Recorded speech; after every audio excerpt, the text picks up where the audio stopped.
Assalamualaikum warahmatullahi wabarakatuh buat Abang Icon dan Abang UFO. Haiko. Icon UFO. Abang tahu tak apa perbincangan abang baru-baru ini sebenarnya menjadi kenyataan? Kerana di negara China, di Amerika, mereka telah menghantar segala ketenteraan di pesisiran pantai Atlantik dan selat-selat Timur Tengah. Macam mana tu abang UFO?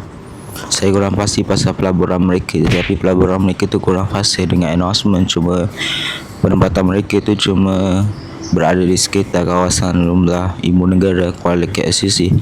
Kenapa dia berada kat Kuala KLCC bang?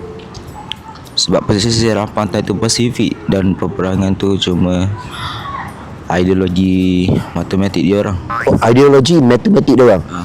Abang Icon, saya nak tanya Abang Icon lah. Bagaimana sebagai abang pentadbir negara, sebenarnya apa pendapat abang tentang Trump ni bang? Presiden US ni?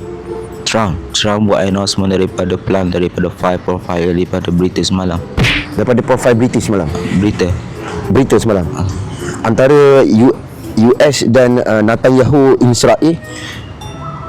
Saya kurang fasih, tapi antara Yahoo dengan Israel memang mereka berkunjungan untuk mengalir kepada jajaran plan bursa, kepada plan matematik ideologi diorang selepas 5 fail tambahan. Dan saya bersimpati terhadap pembukaan berkenaan. Jadi abang bersimpati? Boleh datang ramai-ramai untuk ke kedai emas. Ya, untuk ramai Seri Semantan di Shah Alam.